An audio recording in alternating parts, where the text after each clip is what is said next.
Hi there guys, welcome to today's hypnosis lesson. This one's going to be a little bit of a foundation for lessons to come. We're going to be talking about the different ways that you process information in your mind.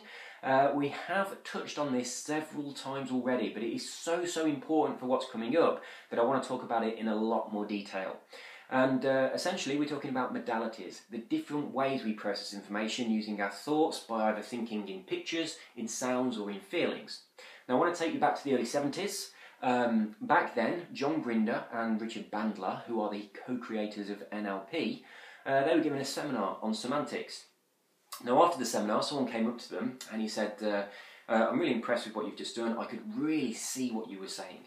When he went away, John and Richard turned to one another and they said, isn't that weird? He said, you could see what we were saying. You don't see what a person is saying, you hear what people are saying. So they kind of thought about this a little bit and decided to do an experiment. They got a whole stack of people and they interviewed them. And they gave them a coloured sticker, depending on whether they were using words to do with seeing, words to do with feeling, or words to do with hearing. So some people were saying, yeah, that looks good. That's a really bright idea. This is really colourful. They got a sticker to do with seeing. Some people were saying, that rings a bell. Yeah, that's a sound decision. They got stickers to do with hearing. And other people were saying things like, I can really grasp that. That's a solid concept. And those got stickers to do with feelings. And then they did this experiment where they put all these people in a room, they got them to sit and talk to one another. The people who had the same coloured stickers, they just got on really well. The conversation was really flowing and they just had instant rapport.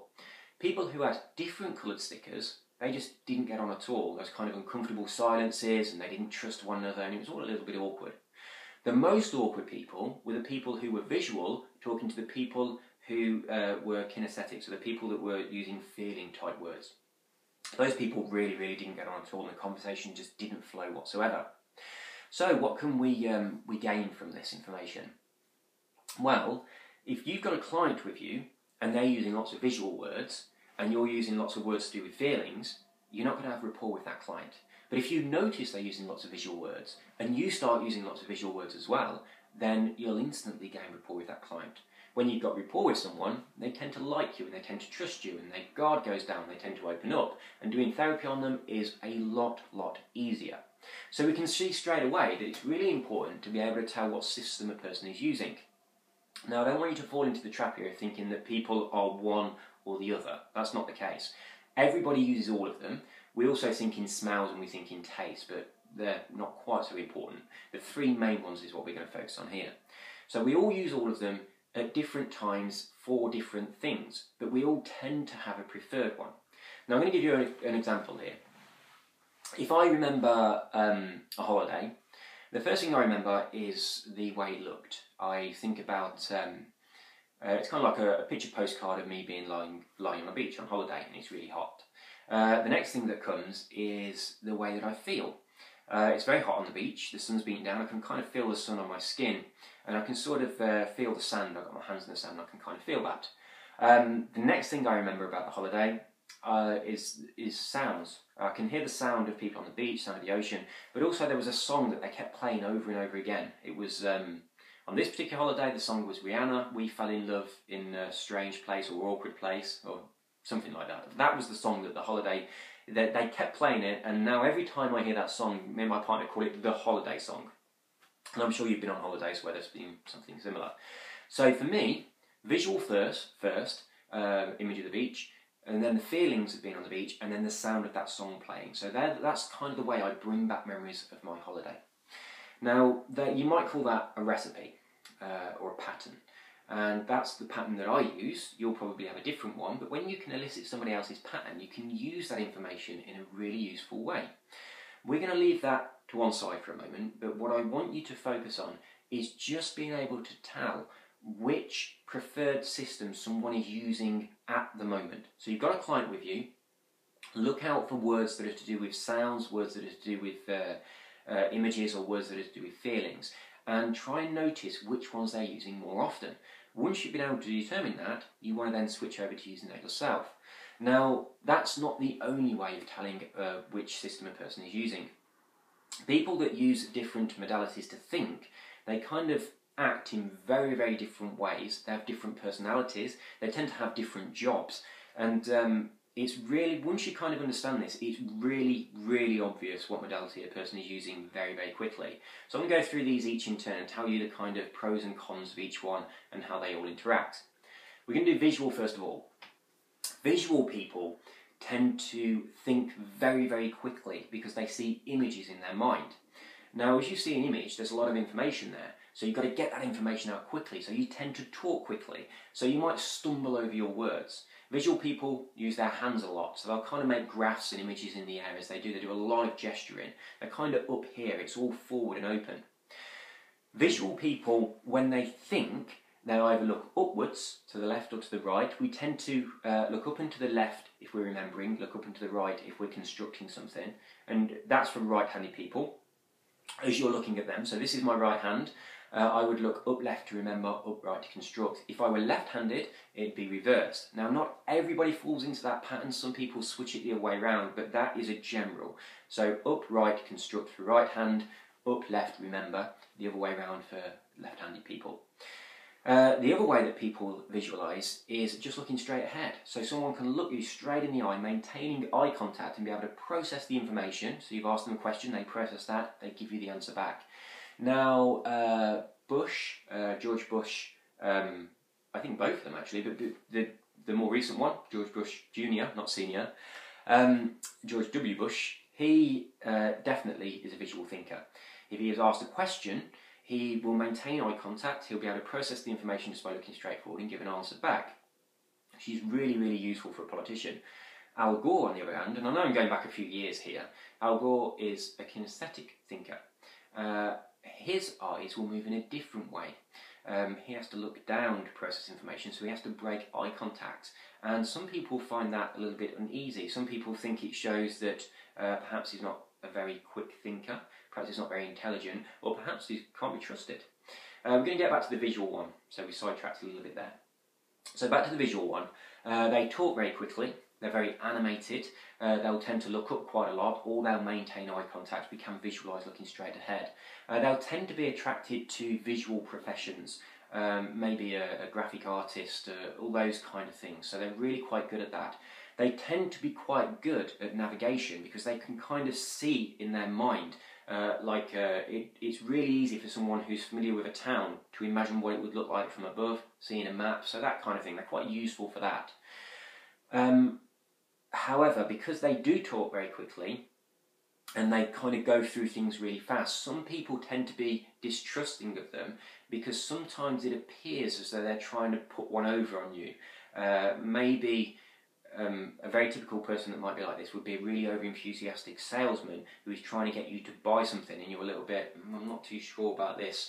There's kind of that sort of thing going on there as well. So there are some benefits, there's some pros and there's some cons of the visual thinkers. If we move on to the auditory thinkers, and I'm one of these people, the eyes first of all, tend to move to the left and to the right on the horizontal plane.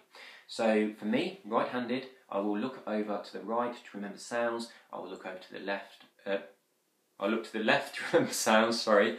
I look over to the right to construct sounds. And this looking left or right for remembering constructing, like up for images, just horizontal for sounds. This is one of the ways that you can tell if a person is lying to you. If you know that they look a certain way when they're remembering something and they're telling you something that happened and you're asking them about it, if they need to then lie about something, all of a sudden it's not a memory anymore. They're having to kind of construct something on the fly. So that it's gone from remembering an experience to making one up. So they'll be giving you all the stuff over here, and then all of a sudden they'll be over here trying to think of something to tell you, and then they'll be back over here again when they go back onto the true part of the story. However, that said, don't go thinking everyone's lying if their eyes are flicking around, because your eyes do move around for other reasons, and as you'll see in a moment, very often they go down and to the right when we're processing feelings. So back on the auditory, these people tend to think using an internal voice, which is very similar to their talking voice. So thoughts happen at a much more comfortable pace. So they'll talk at a more comfortable pace. So these people will be really good for kind of like narrating stories and that kind of thing. Everything's a lot more flowy. Everything feels as though it's going along at a comfortable, normal pace. People who are auditory tend to have a good ear for music. so they usually are quite good musicians. I play several instruments. I can tune instruments by ear, that kind of thing. If someone gives me a note, I'll be able to replicate it on a guitar. So these are things that someone who's got a good ear will be able to do, and most people who are auditory kind of can do that. Also, people who are auditory, sounds can be very, very offensive. People who are auditory can become very sensitive to loud sounds or high-pitched sounds, that kind of thing, almost to a point where it causes pain. And I've got to tell you, a lot of people's voices, certain tonalities, do cause me physical pain. And to other people it sounds kind of stupid, but to someone who is quite an attuned auditory person, they completely understand what I'm talking about. Some sounds can be incredibly painful. So they're the auditory people. We then have the kinesthetic people, the people who think in feelings. Now my mum is one of these, and when I talk to my mum, because she has to tune into her feelings whenever she processes information, just like Al Gore, she looks down, she tunes into her body, see how she feels about something, gets the information. When I'm talking to her, I'm always waiting for her to kind of get on with the sentence because it seems to be going much, much, much too slow for me. Now I say I'm auditory, but I'm kind of auditory visual, so I tend to be a little bit quicker than a normal auditory. My mum is very kinesthetic, so everything goes along a little bit too slow for my comfort. But because I understand this, I know what she's doing, I kind of wait for it. When I was younger, I used to get really impatient with it, and I'd be like, come on. And I used to get really frustrated, and I used to always be finishing her sentences. But now I kind of know why she does that. Now, auditory people, kinesthetic people, so the feelings people, as I've said, they tend to look down. It's always kind of down and to the right. Now, the easiest way to remember this is to think about when someone says, I feel downright awful, think about that as downright awful. So awful is a feeling, so you're doing downright. Now, you don't only look downright when you feel awful, you look downright to access any feelings. Now, earlier on, when I talked about my holiday, I said, I remember it, I looked up over there, and then I says, I tune into the feelings, and then I said, I remember the song. So my eyes were following that pattern. So you can talk to someone about their memories, and you can watch their eye patterns and see what they're doing. They'll also give you words, and they'll also use gestures, and they'll talk quickly or normally or slowly, so you've got all that stuff as well. Now, the feelings people tend to be really good with their bodies. A lot of athletes tend to be feelings people, but because feelings people are the kind of people that have to tune into their feelings before they can communicate, and they talk really slowly, a lot of the media tends to be more visual, and the more visual people tend to think that the more feelings people are a bit slow and therefore a little bit stupid. So the media portrays most athletes as being a bit stupid, which is why most footballers that aren't stupid, they're just processing information in a way that appears to be a little bit slow to visual thinkers, they get labelled as being somewhat thick, which is a little bit unfair. But that's kind of the different systems, the pros and cons of each, and sort of how to determine what a person is. Now, I would recommend, rather than really consciously trying to be one of these to gain rapport with someone, if someone comes into you and you can you kind of like have an awareness that they are using a certain modality over the other two, then what I would recommend is you make the conscious effort to subconsciously match that modality. We all use them all, so just kind of say to yourself, I'm aware this person is visual, therefore I am going to become much more visual in the way I present myself to them.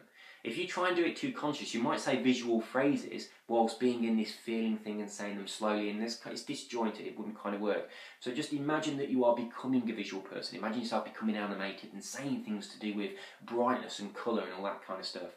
Now, you already know how to do this because we all use all of them, so just kind of fall more into the one that matches the person that you're with. So that's it for today.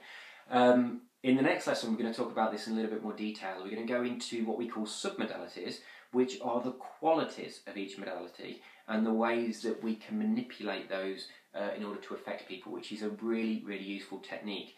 But for now, between now and your next lesson, what I'd like you to do is to think about your friends and people that you meet and see if you can tell which modality they are using, and try and practice this so you get good at it, so you can kind of just meet someone and immediately know, oh, this person's visual or this person's auditory. But remember, it doesn't mean they're auditory all the time. So that's it for now. I'll see you in the next lesson, and you take care. Bye bye.